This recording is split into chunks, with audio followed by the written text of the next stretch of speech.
Buenas tardes.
Buenas tardes. Buenas tardes.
Esperar unos minutos para ver si llegan otros dos estudiantes al menos.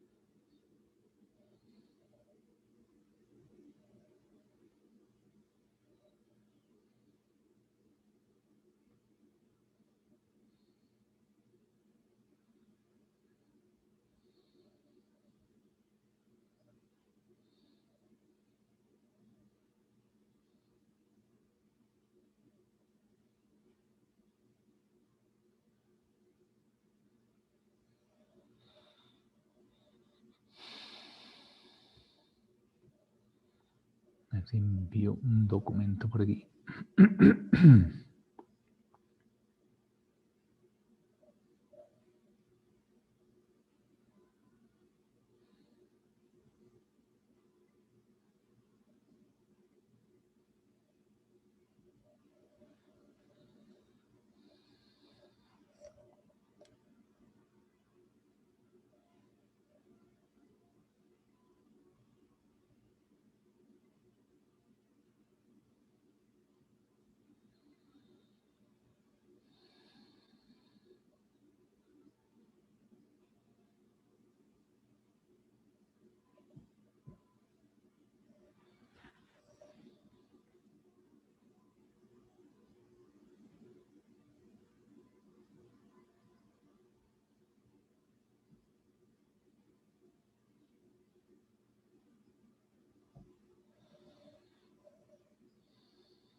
Un minuto.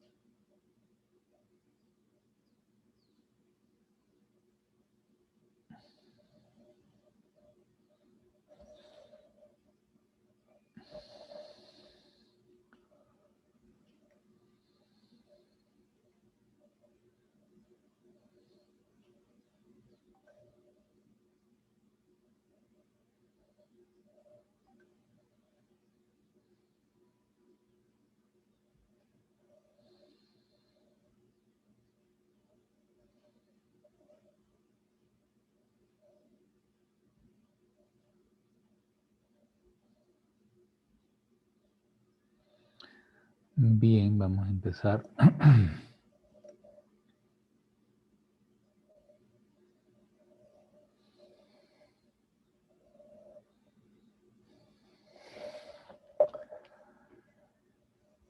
Bueno, espero que la clase, Alexander me dijo que había cargado la clase de ayer. Yo había cargado el pizarrón, así que tienen eso accesible. Entonces, hoy vamos a ver teoremas límites.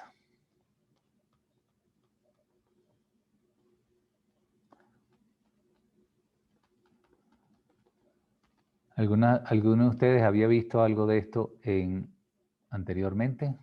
No sé, no necesariamente, quizás en otra maestría que hicieron, o otros cursos de posgrado, o incluso en pregrado, ¿no? En mecánica estadística.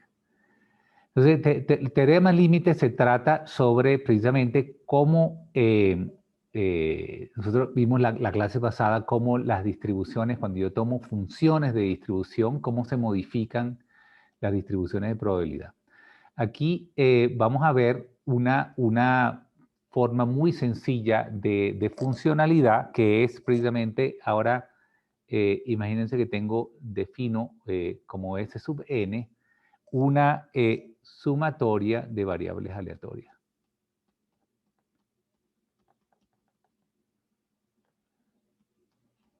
¿Ok? Para simplicidad, vamos a suponer que estas variables aleatorias son idénticamente distribuidas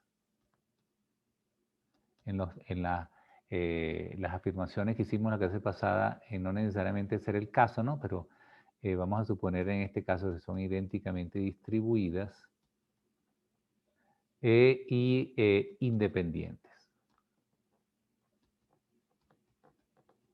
¿Ok? Entonces, generalmente esto se denota en inglés como identically and independently distributed. ¿Ok? Entonces, ahora sabemos la densidad de probabilidad para las variables individuales. ¿Ok? Entonces, cada una de estas entradas va a ser una realización distinta, una variable extraída de la misma densidad de probabilidad, f, y queremos saber cuál es la función de distribución de Sn. ¿Ok? Como función del índice n, que me dice el número de variables aleatorias que sumo. De manera que esto puede ser, si n es igual a 1, entonces obviamente S y n y x tienen la misma distribución, pero eso se va a ir transformando en la medida que agrego términos a esta serie que está acá. ¿Ok? Entonces, vamos a probar dos resultados fundamentales, que son, uno, el valor de expectación de Sn va a ser simplemente igual a n por el valor de expectación de x. ¿Ok? X1 puede ser cualquier índice que yo escoja aquí, porque todas están distribuidas de manera igual. De manera que este resultado automáticamente asume que E de X existe. ¿Ok? Entonces eso es vital para, entonces este resultado no tiene ningún sentido si no existe el primer momento de la distribución de la variable aleatoria. Y el segundo resultado es que la varianza de esa suma de variables aleatorias va a ser n veces la varianza de una de ellas. ¿De acuerdo? Entonces, esto lo vamos a demostrar ahorita muy rápidamente. Entonces, lo que se llama la ley fuerte de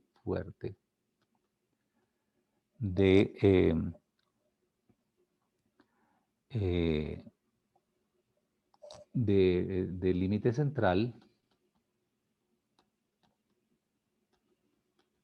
es que la probabilidad, ¿ok? La probabilidad del límite cuando n va a infinito de S sub n sobre n es igual a mu, tiene probabilidad 1. Es decir que si yo divido Sn sobre S sub n sobre n, en el límite que n va a infinito, esto converge a la esperanza, ¿ok? De la variable aleatoria, diríamos, microscópica, la que estamos sumando, ¿ok? Y entonces eso converge a mu con probabilidad 1, ¿ok? Y la segunda afirmación que vamos a hacer es que el límite, cuando n va a infinito, de la probabilidad cuando Sn menos mu sobre sigma raíz de n, ¿ok? Esto menor que un x dado, ¿ok? Converge a psi de x, donde x es gaussiana. ¿Ok? Entonces, este es lo que se llama el teorema del límite central.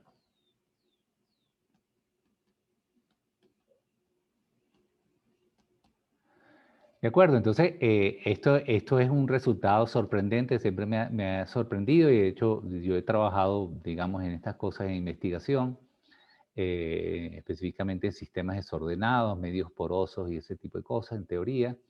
Y de verdad que este resultado es sorprendente y vamos a hacer, voy a sugerirles a ustedes una demostración donde esto se ve que es consecuencia muy sencilla de simplemente que las funciones, las expansiones de funciones bien comportadas se tienen como primera corrección como función de x un término cuadrático. Y eso es un resultado que es, por un lado, ese origen es sorprendentemente sencillo, pero es tan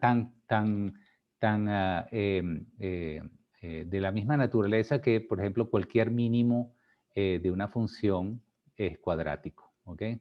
Yo tengo una función cualquiera, así, este mínimo, si yo me acerco suficientemente al punto mínimo, esto es una función cuadrática. La primera derivada desaparece por definición, porque la pendiente es 0 en el mínimo, y entonces el primer término que sobrevive es cuadrático. Por supuesto, esto asume que es una función continua de derivadas continuas, de manera que no es algo así, ¿no? Aquí obviamente no se cumple el tema, ¿no? Pero porque aquí hay una singularidad en la derivada. Pero si las derivadas, la función y sus derivadas son continuas, entonces siempre se va a cumplir ese hecho. ¿Ok? Y eso está emparentado con la ubicuidad de la gaussiana en ese límite. Nuevamente, recuerden que otra vez estas dos propiedades aquí, sigma y mu, son la prueba de que para que esto tenga algún sentido, tanto la media como la varianza de la distribución microscópica de las variables que estoy sumando tengan media y varianza finita. Si no tienen media y varianza finita, esto no se cumple. Y de hecho hay convergencia hacia otros, lo que se llama cuencas de atracción, que se llaman las funciones de Levi, ¿okay? que son distribuciones límite para distribuciones de colas largas, por ejemplo, ¿ok? Donde puede ser que exista la media, pero no exista la varianza, ¿ok? E incluso hay distribuciones límites para distribuciones que no tienen ni siquiera ni media ni varianza, ¿ok? Si quieren saber algo más de esto, me pueden contactar, pero digamos, las distribuciones de colas largas, por ejemplo, son las que originan leyes de potencia en muchos fenómenos de la naturaleza y obviamente es un tema de importancia para cualquier persona que tenga interés en sistemas complejos, ¿no? Bien, entonces, estos son se resume aquí, no vamos a hacer una demostración del teorema del límite central, pero sí voy a sugerir un cálculo que ustedes pueden generalizar n variables aleatorias y se van a dar cuenta de la generalidad de este resultado. Entonces quiero ilustrarles más bien directamente cómo es que cambia una función de distribución en la medida que yo sumo variables aleatorias. Sin embargo, vamos a empezar primero con un ejemplito muy sencillo. Vamos a suponer que la distribución microscópica, microscópica, son de las variables que estoy sumando. Es una función constante, ¿ok? Entre 0 y c, y es 0 de otra manera. ¿Ok?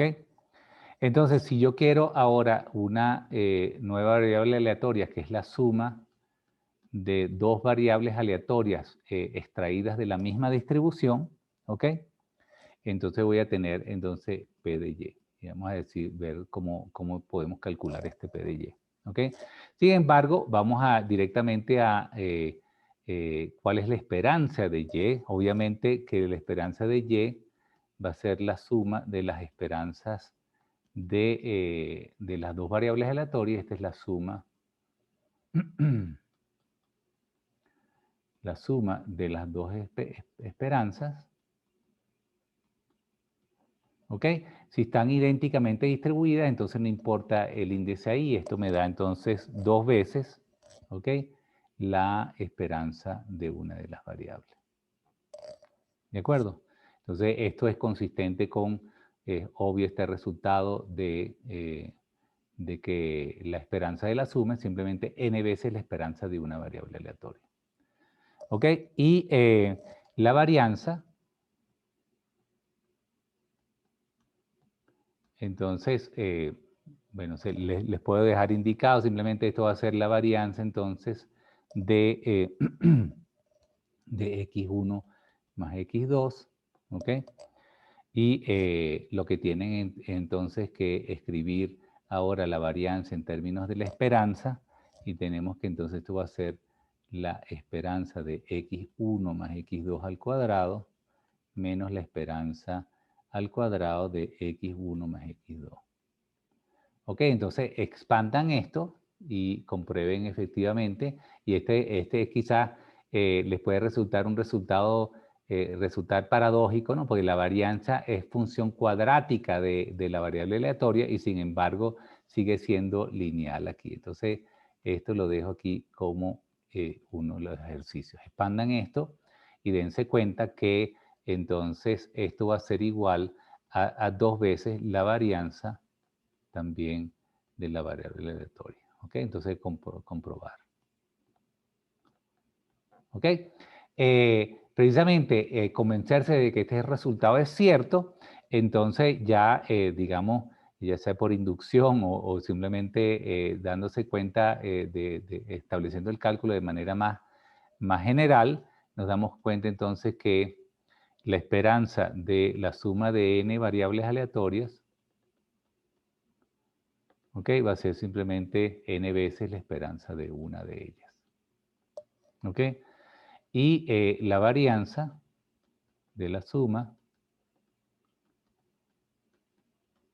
va a ser también n veces la varianza de una de ellas. Entonces eso configura el resultado que usamos en la primera clase, que la varianza de x1 a xn, ¿ok? Dividido por la esperanza de x1 x2 a xn, ¿ok? Al cuadrado, ¿ok? Va a ser entonces n sobre n cuadrado, la varianza de una variable dividido entre la esperanza al cuadrado. Una variable. Entonces, fíjense que aquí tenemos el resultado completo. Fíjense que aquí se me cancela un factor, de manera que esto va como 1 entre el número de variables que estoy sumando, y después tengo este efecto de la distribución microscópica que resulta ser un prefactor de esta dependencia, ¿no? Entonces, aquella vez en la tarea vimos cuál era el prefactor ustedes determinaron ese prefactor depende de características de la distribución microscópica. Este se dice que es no universal, ¿verdad? Y no sé si ya han discutido con Pierre la noción de universalidad, que es muy querida en fenómenos críticos. Esto depende de los detalles microscópicos del sistema, específicamente aquí de la variable microscópica x que está aquí, mientras que el exponente con que disminuye esto es siempre 1. No importa qué distribución estoy utilizando, siempre que tanto la varianza como la esperanza sean finitas. ¿Ok? Entonces esto parece un 2 que puse ahí, es un 1. ¿Ok? Entonces, esta se ve como en aquel caso estamos haciendo un ejercicio de cálculo del cálculo de pi, vemos viendo el error de pi que disminuía de la misma manera y que la pendiente, entonces esa curva en ese gráfico semilog tenía que ver con detalles microscópicos no universales del problema. ¿Ok? Bien. ¿Alguna pregunta? Ok, entonces, no sé qué tan familiar les es esto, pero espero que no les sea familiar y estén aprendiendo algo nuevo. Entonces, ¿cómo hallamos la distribución de probabilidad? Y déjenme simplemente aquí plantear un problema. Voy a poner aquí, ¿cómo hallamos la distribución de probabilidad?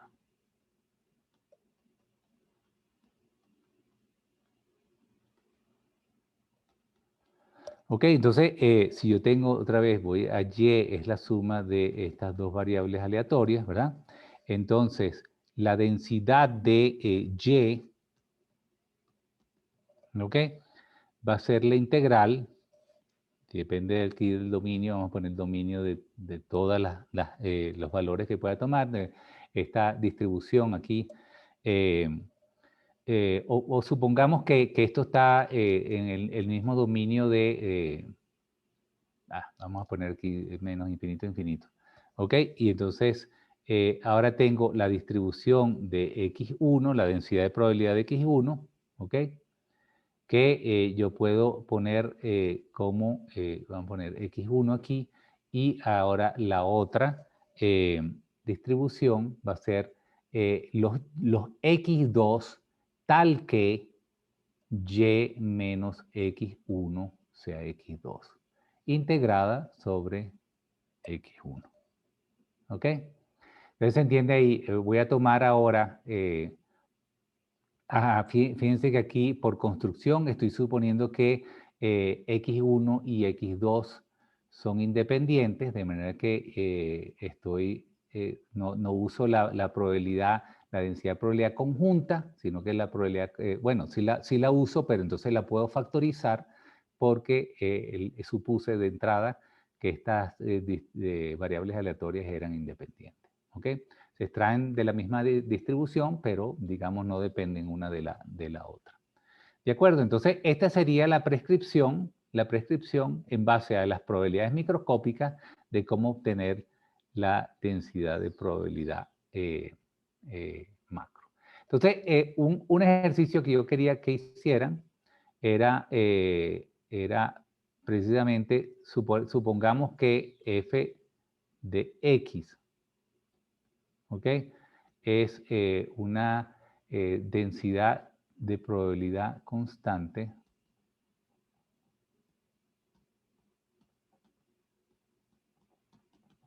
en el intervalo 0C, ¿ok? De manera que es como la planteé en la lámina anterior. Entonces, hallen una iteración que sería de ir de una variable aleatoria que tiene distribución plana a dos variables aleatorias que sumadas tienen qué distribución, ¿ok? Entonces, esto lo voy a hacer ahorita en matemática, pero sería interesante que ustedes trabajaran este problema aquí, que es más complejo de lo que se imagina, ¿no? Entonces, yo parto de una distribución plana y quiero saber ahora cuál es la distribución que resulta de sumar dos variables aleatorias que tienen una distribución plana. Ok, entonces, a ver si incluyo esto aquí de una vez. Sí, déjeme decirle un truco con que podemos atacar este problema, ¿no? Entonces, vamos aquí a plantearlo de esta manera. Entonces, vamos a suponer que la densidad de probabilidad, ahora quiero la probabilidad, ¿ok? La probabilidad de que, ¿ok? De que el resultado, vamos a mantener aquí el caso que estamos haciendo, Y de Y. Ok, esta sería la probabilidad de encontrar el valor de Y en un intervalo entre Y y Y más de Y. Ok, mira que esta sigue siendo una densidad, ¿verdad? Y tengo que multiplicarla por un intervalo de valores de la variable aleatoria para que me dé una probabilidad. Entonces, esto es una densidad y esto completo aquí es una probabilidad. ¿De acuerdo? Ahora, ¿cómo planteo la integral anterior? Esta misma integral de una manera que me permita generalizar esto a un número arbitrario de variables aleatorias. Aquí está el azul, el rojo. Vamos a suponer que entonces tenemos ahora f de S1, vamos a llamar la variable interna S1, f de S2, ¿ok? Y entonces impongo la condición anterior, es decir, que la suma, ¿verdad? El segundo argumento yo puse tal de que el argumento, este argumento de la segunda función por el argumento de la primera función me diera, vamos a poner aquí de x2, me diera precisamente el valor de y que estoy evaluando aquí, ¿no? Y menos x más menos x1 más x1 me da y, ¿ok? Entonces eso lo puedo imponer yo vía una delta de Dirac. Entonces x, en este caso otra vez y, que tengo, lo que pasa es que tengo las notas en otra notación y quiero mantenerlas uniformes, menos x S1, S1 más S2. Un momentico, lleva que tengo aquí una llamada urgente.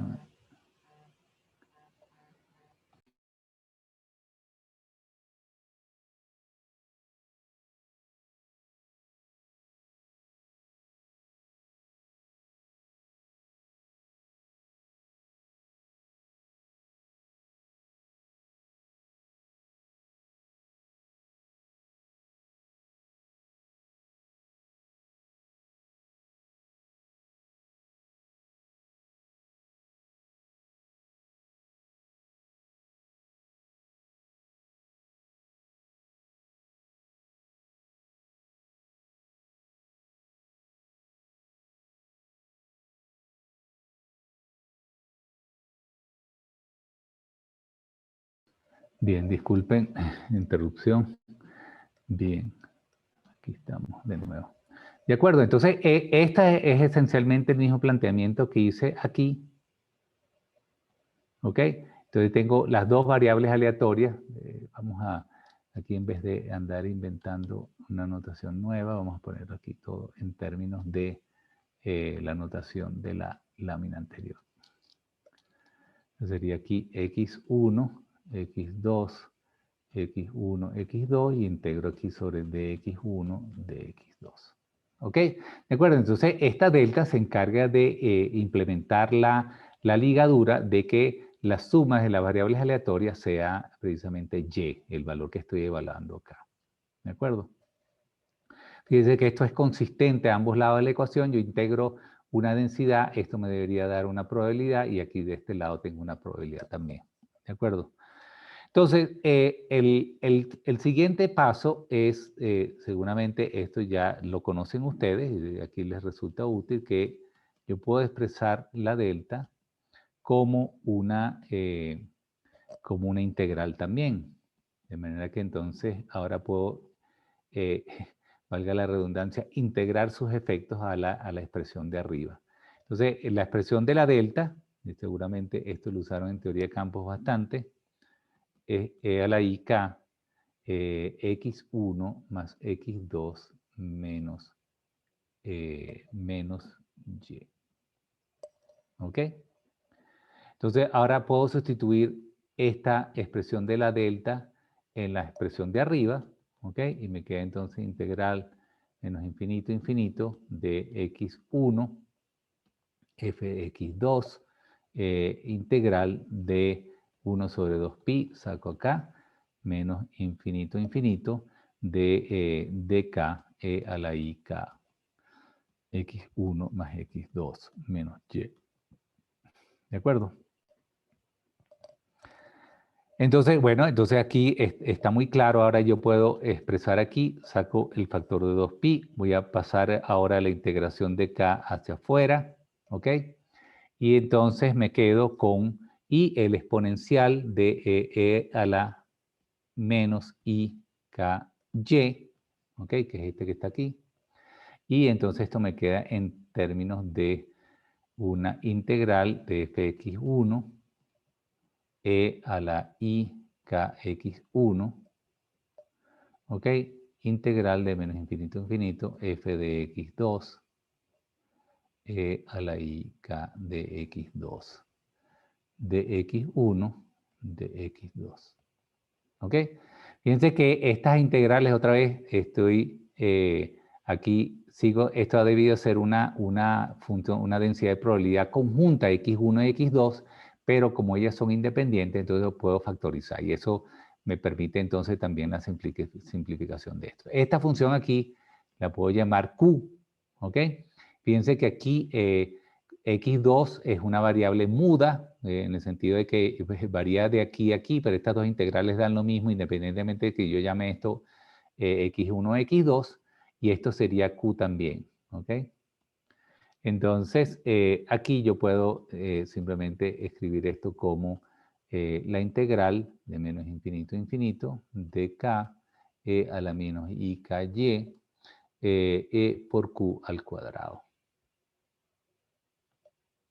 ¿Ok?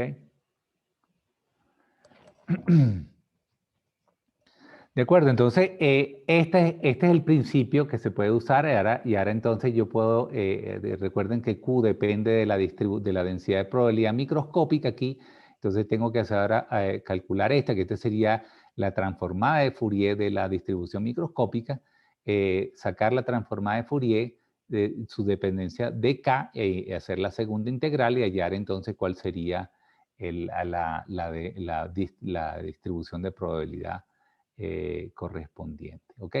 Entonces, aquí está información microscópica.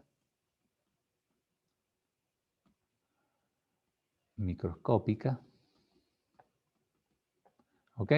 Y entonces la transformada de Fourier de esa función de K me va a dar la distribución de Y. ¿Ok? Fíjense que Y es un parámetro en esta integración.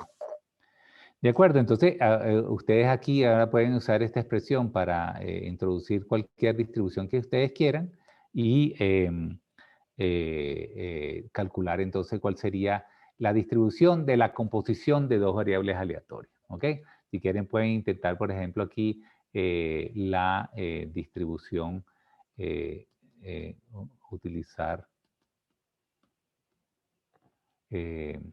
la densidad constante. ¿Ok? Entonces esto lo pueden hacer por dos vías, pueden hacerlo por esta vía, poner la distribución constante, pero acuérdense que aquí tienen entonces que definir muy bien precisamente los intervalos en que es distinto de cero cada una de estas funciones, entonces hay que tener bastante cuidado en los límites de la integración. Ups. ¿Ok? Y lo podrían derivar tanto de aquí como haciendo uso de la transformada de Fourier con el truco que acabamos de decir. ¿Ok? Entonces, y entonces también generalizar a n variables. ¿Ok? Podemos hablar, después de que lo hayan intentado un poco, qué hay que hacer para generalizar esto a n variables. Va a tener que, aquí es donde ocurre el truco que les dije, realmente esto tiene que ver precisamente con hacer una expansión de esta exponencial y poner toda esta distribución de probabilidad en términos de momentos de la distribución microscópica. ¿Ok? Pero digamos, lleguen a ese paso primero, ¿ok? Y podemos entonces, a principios de la clase que viene, seguir, ver cómo podemos progresar con esta manera, de manera que podamos obtener un resultado para n, cuando n es grande, ¿ok? Y ver que efectivamente esta P de Y es una gaussiana. ¿De acuerdo? Me pareció más interesante, ya que estamos en el plan de aprender a hacer un proyecto numérico alrededor de estos comportamientos, de compartir con ustedes un pequeño ejercicio que podemos hacer muy rápidamente en matemática. Resulta que matemática tiene una función muy útil, que es esta función distribución uniforme sumada, ¿ok? Entonces yo puedo poner aquí el número de términos de la suma y podemos ir viendo cómo se comporta esta distribución. Entonces aquí tengo, abajo, fíjense que aquí tengo, puedo poner 1, ¿ok? Y entonces 1 va a ser la distribución microscópica directamente, ¿ok? Que es la distribución constante entre 0 y 1, tiene una altura de 1 y un ancho 1, de manera que esto integra a 1 correctamente, ¿ok? Después sumo dos variables aleatorias, 2, y esta sería la distribución que ustedes van a obtener analíticamente con la primera, ya sea con de la segunda forma o de la primera forma, ¿ok? Y estoy dibujando esto en intervalos 0 a 15 porque, claro, en la medida que sumo variables aleatorias, tengo probabilidades de tener hasta valores de 3, si sumo 4 hasta valores de 4 y así sucesivamente. ¿Ok? Porque las distribuciones microscópicas van entre 0 y 1. Entonces la siguiente, y eso es lo que está dibujado arriba, si tengo 3 variables aleatorias, fíjense y como ya tiene aspecto de gaussiana, apenas después de 3 iteraciones, ¿ok? Aquí 4 más se va desplazando hacia la derecha, va cambiando la varianza, ¿ok? Y va cambiando su varianza de acuerdo a los dos teoremas que les puse anteriormente. Y entonces vamos viendo cómo esto va evolucionando. ¿Ustedes están viendo el gráfico? Sí, sí están viendo el gráfico de matemática. ¿Ok? Y así vamos haciendo 6, ¿ok? 8.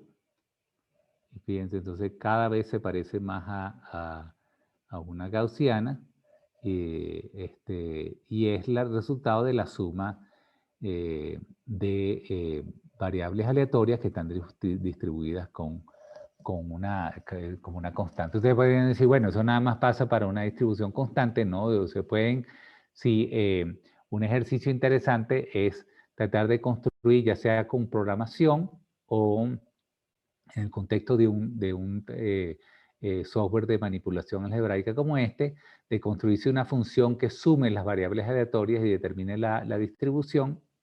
Y entonces, esto por supuesto les va a obligar a generar a hacer uso del generador de números aleatorios internos y entonces ver que si empiezo, por ejemplo, cualquier función que tenga media y varianza finita va a tener un comportamiento idéntico a este, simplemente que la velocidad de convergencia sí va a depender de cuán grande es la varianza respecto de la media, ¿ok?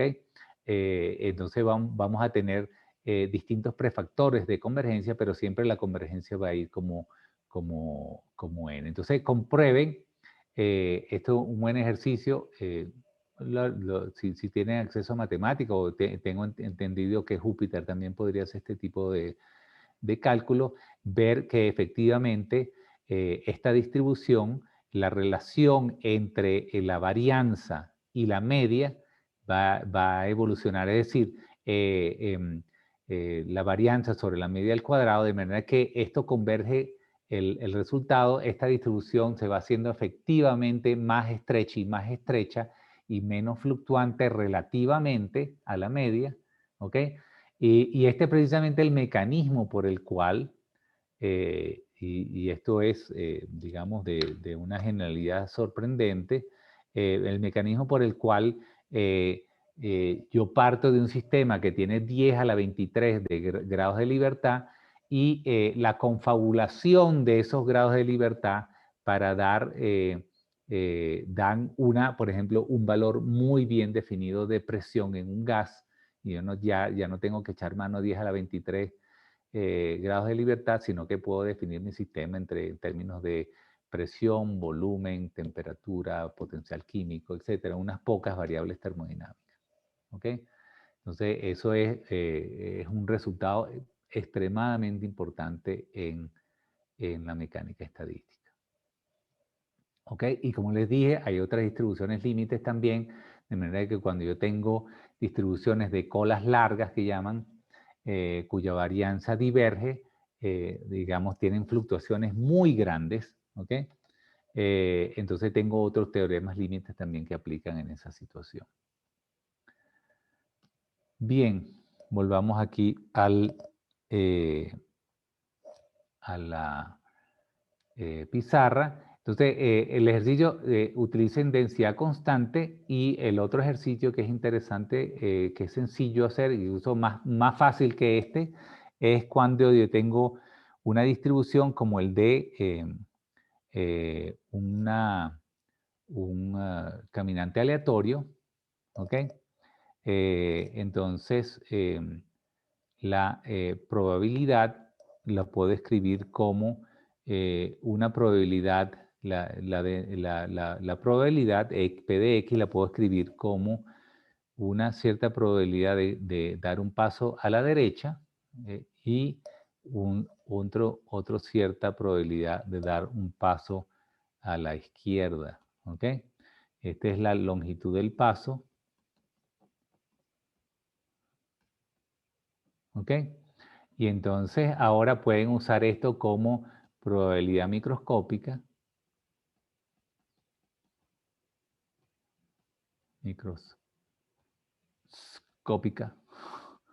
¿Ok? Y entonces ver también usarla en este contexto que está aquí, en la derivación que hice anteriormente, y entonces componer esa distribución. ¿De acuerdo? Y ustedes saben a dónde va a ir esto, porque este, digamos, quizás el primer problema que uno estudia en mecánica estadística, y esto debería ir a una distribución binomial, pero sabemos que también una distribución binomial, en la medida que el número de términos va a un número grande, converge a una gaussiana también. Eso es inevitable, ¿no? Eso es una de las razones por las cuales las gaussianas aparecen en todos lados en la naturaleza. De acuerdo. ¿Alguna pregunta? ¿No? Chévere. Entonces vamos a pasar a ver entonces el siguiente tema, que es procesos de Markov.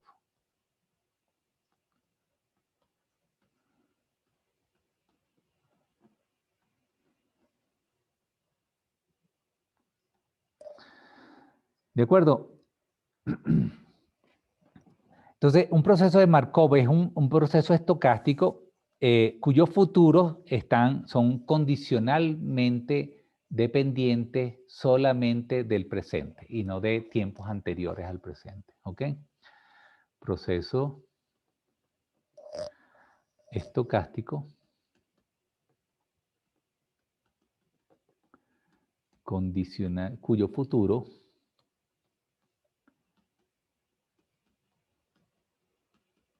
o futuros resultados son condicionalmente dependientes solo de su valor presente. La verdad que vamos a ver, lo voy a comentar más adelante, pero los procesos de Markov precisamente dan un escenario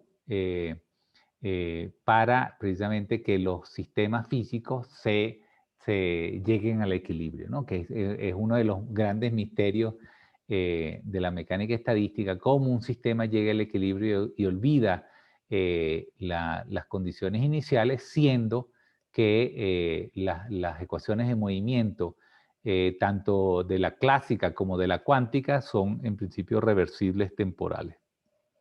¿Ok? Eso es decir, debería ser un proceso determinista y siempre que entonces yo revierto la coordenada del tiempo en una caja, entonces el sistema debería regresar a la condición inicial, por más exótica que ella sea, ¿no? Como sabemos que eso no ocurre y el equilibrio es algo que se da en la naturaleza, entonces, ¿cómo establecer ese resultado, ¿no? Eso lo resolvió Boltzmann hace un montón de tiempo con la hipótesis de caos molecular, pero digamos, simplemente un mecanismo para que la matemática haga lo que la naturaleza demuestra, ¿ok?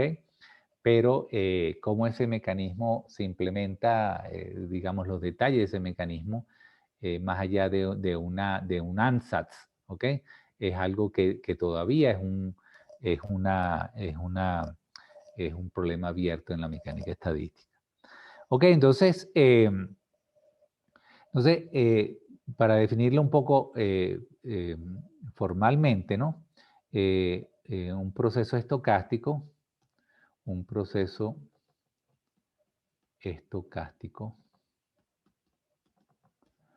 ¿ok? Entonces tengo una variable aleatoria que depende de una etiqueta T, donde esa etiqueta T pertenece a un cierto conjunto de etiquetas, ¿ok? T mayúscula, T cursiva, ¿ok? Entonces simplemente un conjunto de índices. Y bueno, a veces plantearlo por lo menos con cierto rigor para que, digamos rigor no, o generalidad para entonces que ustedes vean las aplicaciones más allá de la mecánica estadística de estas ideas, ¿no? Entonces, con T cursiva, un subconjunto de los reales, por ejemplo, ¿no? Y eso serían las variables que hacen las veces del tiempo. Entonces, si para todo S mayor que 0, ¿ok? Entonces tengo que la condicionalidad, ¿verdad? Del valor de la variable aleatoria en T más S con el valor de la variable aleatoria en todos los tiempos anteriores, ¿ok? Es simplemente igual a la del presente, que es lo que quiere decir esto. ¿Ok?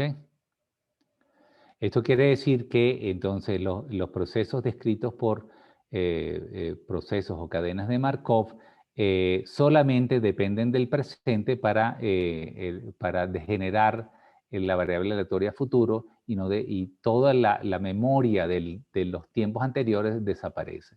Y eso es suficiente como para que ya el sistema se olvide de de sus condiciones iniciales. A pesar de que el tiempo presente fue generado del anterior, ¿ok?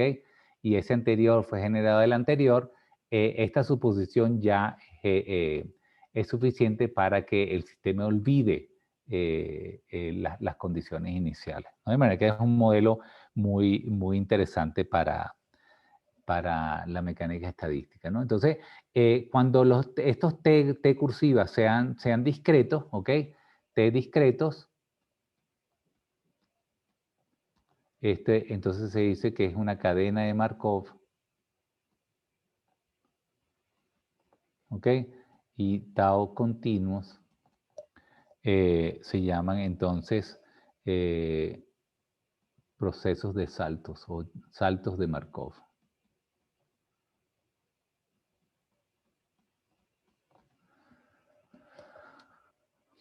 De acuerdo. Entonces, aquí vamos a interesarnos entonces, de hecho, el Monte Carlo es un proceso, el algoritmo es un proceso discreto. Yo hago pasos donde tengo un tiempo, después entonces en la siguiente unidad de tiempo hago un proceso discreto, ¿ok?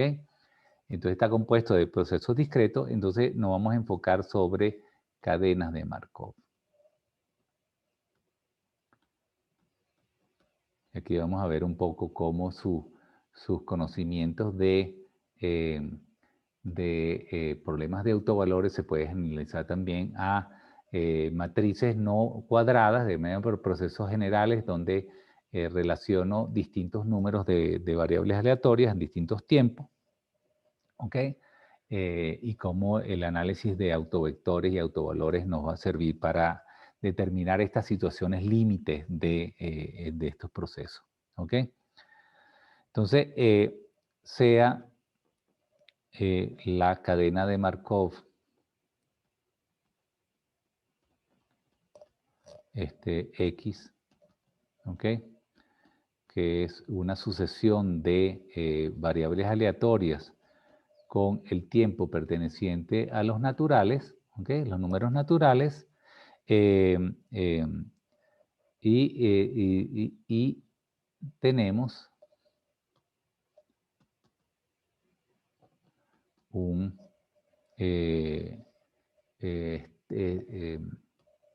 espacio de estados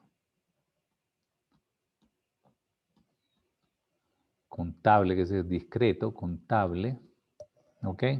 Y lo llamamos epsilon, ¿de acuerdo? Entonces, esto quiere decir que la probabilidad condicional de xt más 1, ¿ok? Y aquí vamos a seguir con esta notación donde la variable, la realización de la variable aleatoria en t más 1 es x pequeña, ¿ok? Condicional a las variables aleatorias anteriores,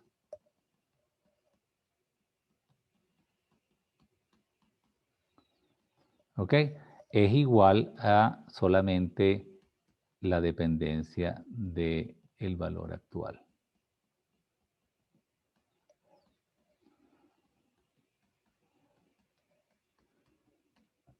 ¿De acuerdo?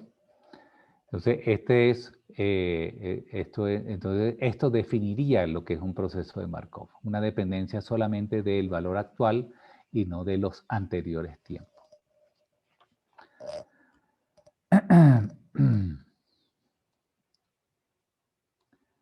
Ok, este término que está aquí va a llamarse la probabilidad de transición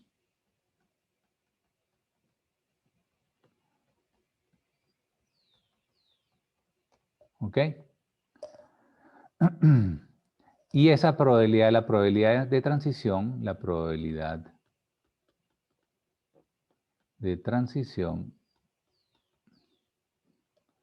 es independiente de t.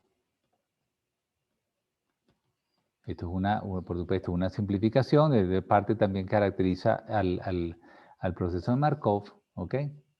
Independiente del tiempo. De acuerdo, hay algo más que tenemos que definir, que es la condición inicial del proceso. Siempre tenemos una condición inicial. ¿ok? Esa condición inicial va a estar caracterizada por el valor x0, obviamente tenemos que empezar el proceso en alguna parte, x0, ¿ok?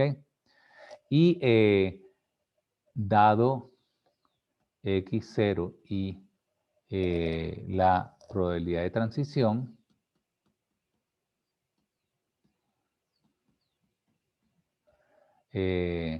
la cadena está totalmente especificada.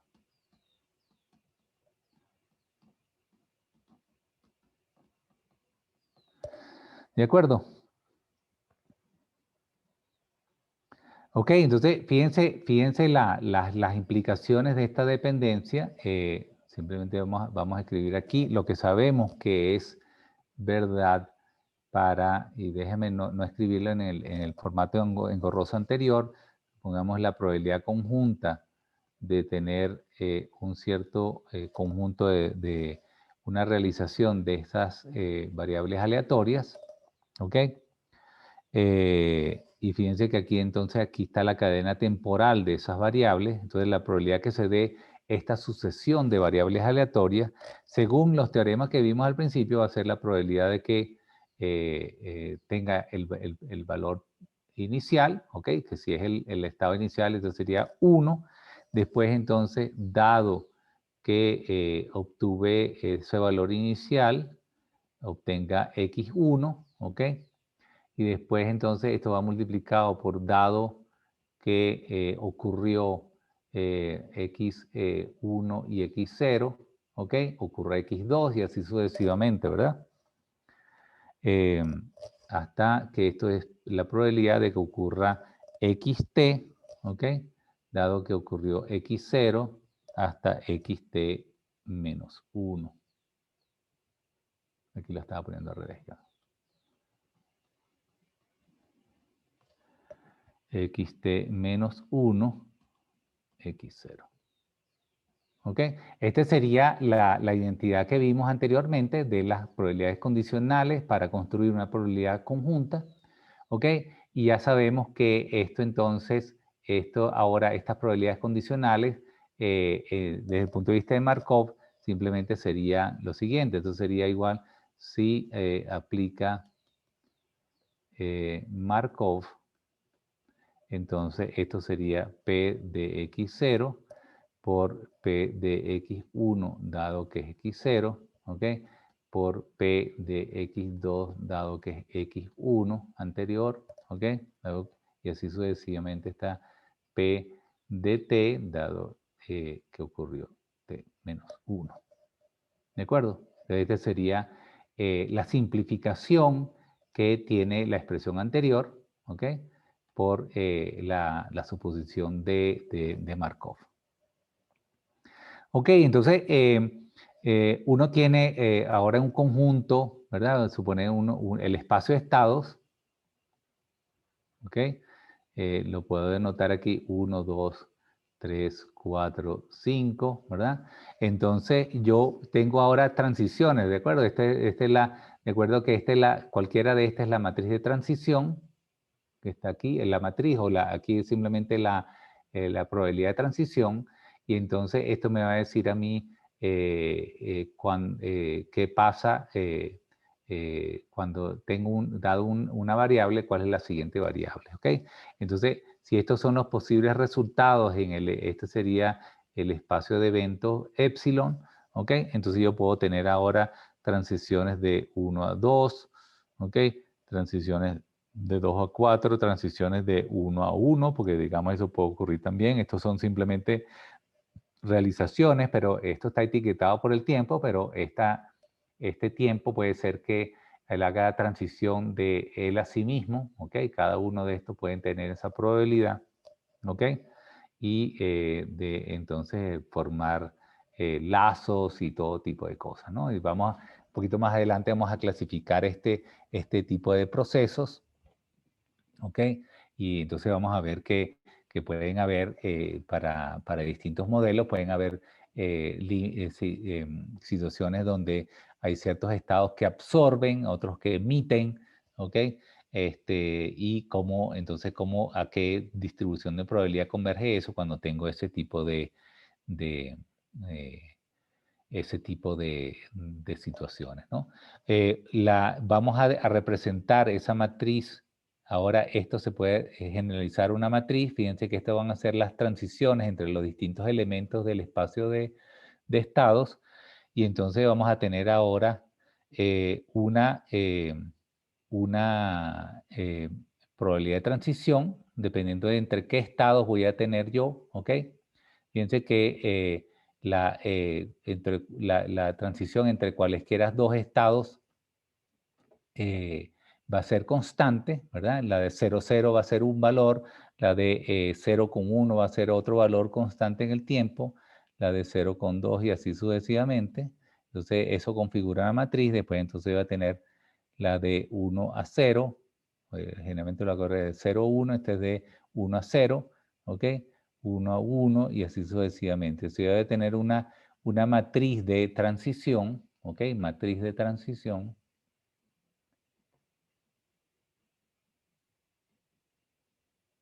Que es constante en el tiempo, ¿ok? Pero me dice cuál es la probabilidad de que 3 se vuelva 3, ¿ok? Con el proceso que estoy siguiendo, o que 4 se convierta en 1 y 1 se convierte en 2 y sucesivamente. Esto va a ser una matriz que me habla a mí de todas estas posibles transiciones que puede haber.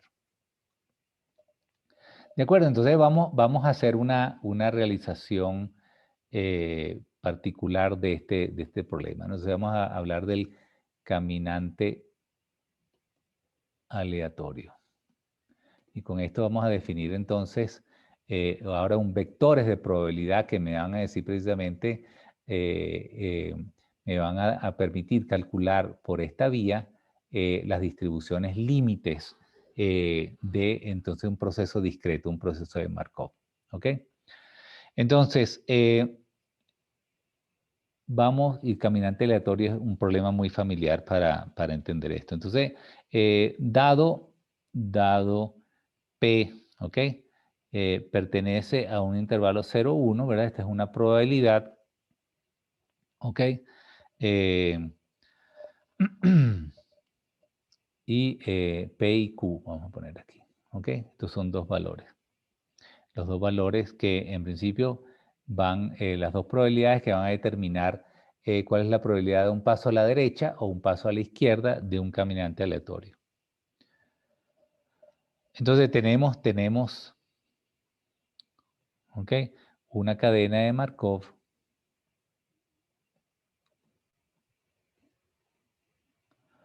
¿ok? X, digamos, desde la variable aleatoria, con el espacio de estados, que son los números naturales, ¿ok?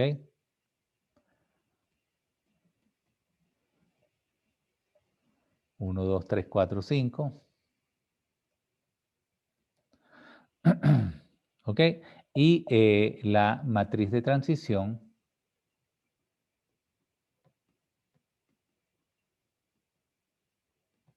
P.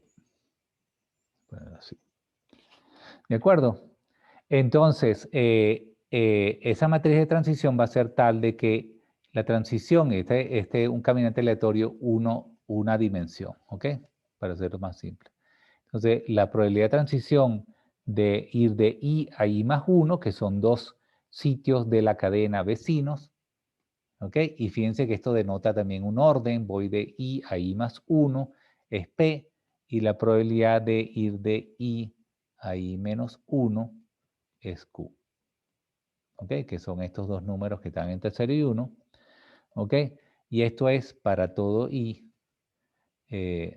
perteneciente a los naturales, ¿de acuerdo? Entonces, si comenzamos en x0 igual a 0, ¿ok? Uno de los números naturales del origen, ¿ok? Entonces, la probabilidad de 0, de que x0 sea 0, es igual a 1. ¿Ok? Y entonces ahora podemos dibujar un poco lo que estamos haciendo. Tenemos una cadena. 1, 2, 3, U menos 1, menos 2, menos 3. Voy a no confundirla con el 0 acá.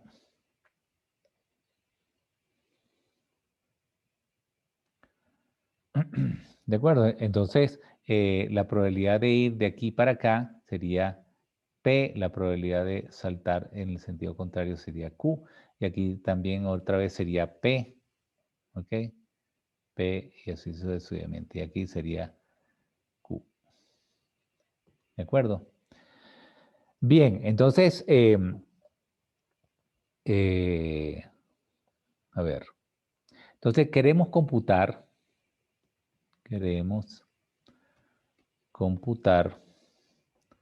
que cuál es la probabilidad de que X T más S, ¿ok? Esté en el sitio J, ¿ok? Dado que en el tiempo T estaba en el sitio I, ¿ok? Con el espacio de estado igual 1, 2, 3, hasta M sitios, ¿de acuerdo? Entonces, esta matriz va a ser una matriz M por M, ¿ok?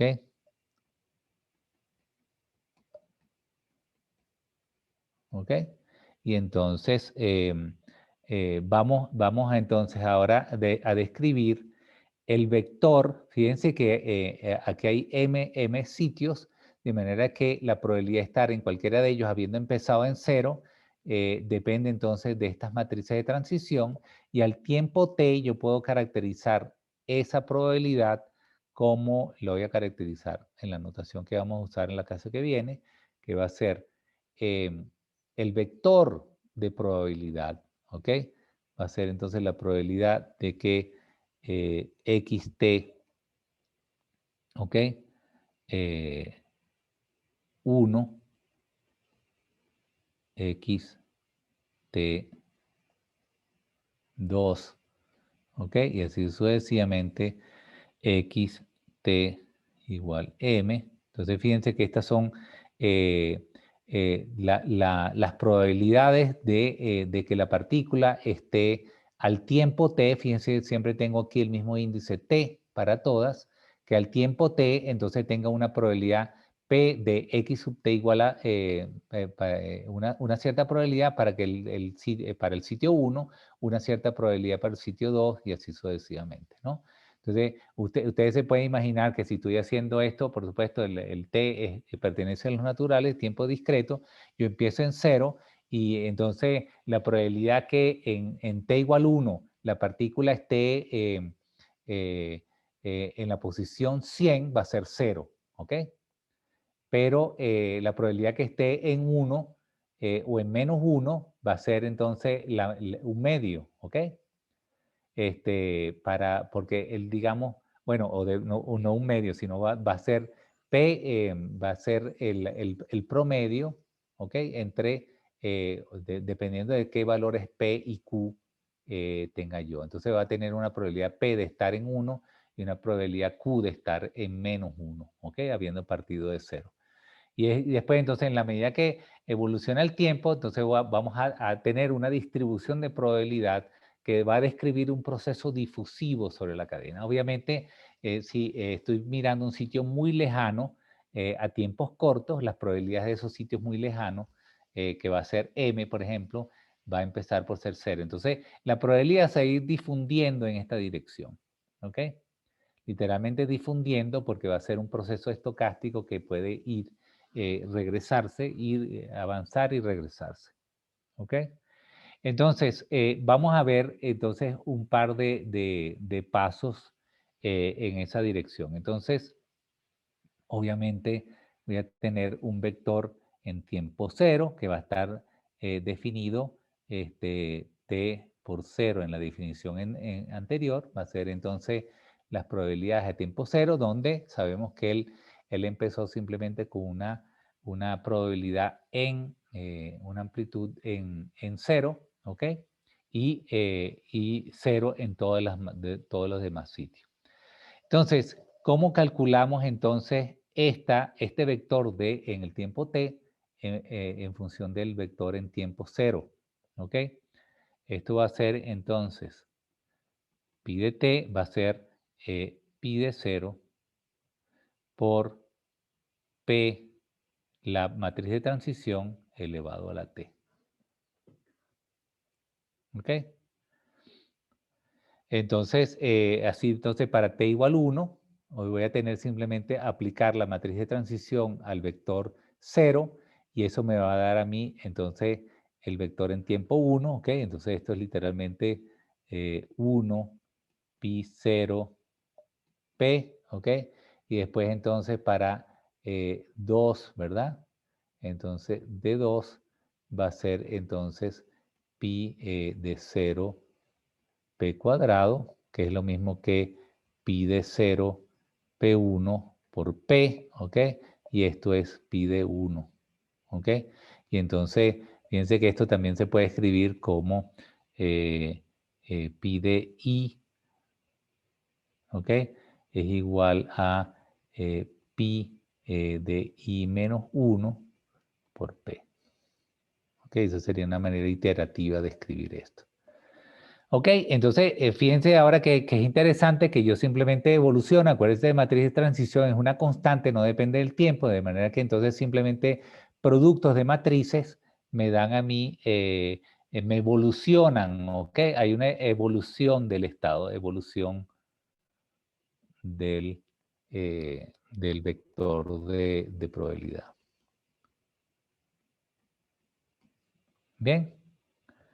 Entonces vamos a hacer, para que vean entonces lo intuitivo que esto es, yo quiero entonces hallar, por ejemplo, vamos a suponer que tenemos m igual a 2, ¿ok? Entonces voy a querer el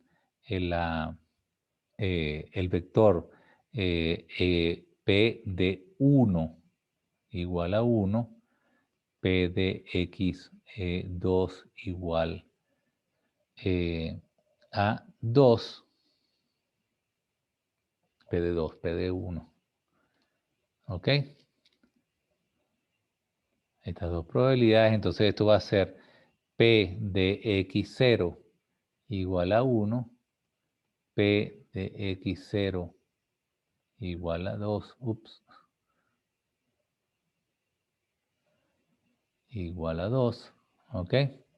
Y esto entonces va a ser p00, p01, perdón, no hay ningún 0 aquí, lo puse,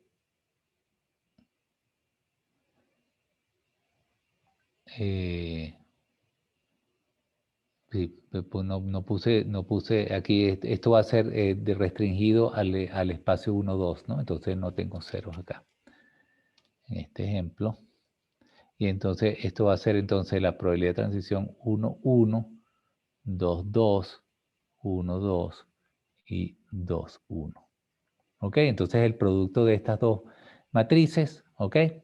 Y entonces esto me va a dar, simplemente haciendo el producto de matrices, voy a tener entonces que esto va a ser p de x0 igual a 1 por p11 más p de x0 igual a 2 por p21, ¿ok? El vector, ¿verdad? Este es una matriz 1 por 2 por 2 por 2, me da una matriz de 1 por 2, como debería ser. Y entonces la segunda entrada de esto, entonces va a ser p de x0 igual a 1 por p12 más p de x0 igual a 2, p22. ¿De acuerdo? Entonces, la probabilidad de que de que la partícula esté en 1, ¿ok? Va a ser igual a la probabilidad de que esté en 0 por la transición de ese estado a sí mismo, más la probabilidad de que esté en 2, ¿ok? Por la probabilidad de hacer transición de 2 a 1, ¿ok?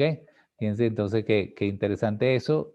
Tengo dos estados simplemente, 1 y 2. Entonces, la probabilidad de que la partícula después del tiempo 1 esté en 1 va a ser igual a la probabilidad de que él vaya de 1 a 1 o que vaya de 2 a 1. ¿Ok? Y lo mismo entonces va a ser para un proceso similar, va a ser la probabilidad de que esté en 2. ¿Ok? Va a ser la probabilidad de que él esté en 2 y estando en 2 regrese a 2 o estando en 1 vaya a 2. ¿Ok? Entonces aquí se establece una especie de diagramática. Uno puede hacer siempre que estos procesos sean finitos. ¿Ok? Esta es la probabilidad de 1 a 2. Esta es la probabilidad de 2 a 1. Esta es la probabilidad de 1 a 1. Y esta es la probabilidad de 2 a 2. Siempre estos sean finitos, entonces el sistema puede tener todas estas posibilidades en el espacio de dos eventos. ¿De acuerdo? Por supuesto, estas probabilidades ahora, dependiendo del proceso, puede ser que no exista, por ejemplo, el P12 sea 0, ¿ok? De manera que él puede ir de 2 a 1, pero no de 1 a 2, de manera que una vez que pasa a 1, no se puede regresar, ¿ok? Y entonces estos dos sitios se quedan aislados después de una evolución y toda la probabilidad tiende a acumularse en 1, por ejemplo. Esta sería una especie de sumidero, ¿no? Si P21 es distinto de 0, pero P12 es igual a 0, entonces 1 es un sumidero de probabilidad. Y a ustedes, entonces, uno puede aplicar otra vez, una segunda vez esa matriz, y entonces prueben que en la medida que yo le meto algunas excentricidades a esa matriz de transición, yo puedo tener que entonces, a pesar de que la probabilidad, por ejemplo, en tiempo cero era un medio en los dos sitios, toda la probabilidad se va al sumidero del 1 por las características de la matriz de transición. ¿De acuerdo? Bien. Ok, entonces esto es lo que les quería contar hoy. Yo, la clase que viene, quiero contarles entonces sobre precisamente ahora resolver un problema de autovalores relacionado con estos procesos. Estos serían procesos discretos que ocurren de una configuración inicial. En este caso era que tuviera una densidad constante, ¿ok? Una densidad solamente en 0 y eso se propaga, pero podríamos haber empezado con una densidad uniforme a lo largo de toda la cadena y entonces podemos ver cómo se concentra en distintos sitios en función de t y ahí va a haber entonces una distribución estacionaria para, estos... para esta distribución de probabilidad. Entonces, vamos a clasificar qué tipo de evoluciones pueden haber, ¿ok? Y vamos a tocar el tema importante para incorporar nuestros algoritmos de Monte Carlo, que va a ser la ergodicidad.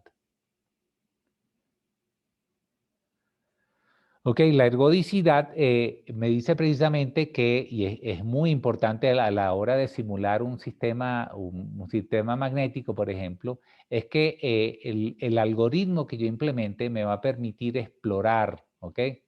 Exploración uniforme, exploración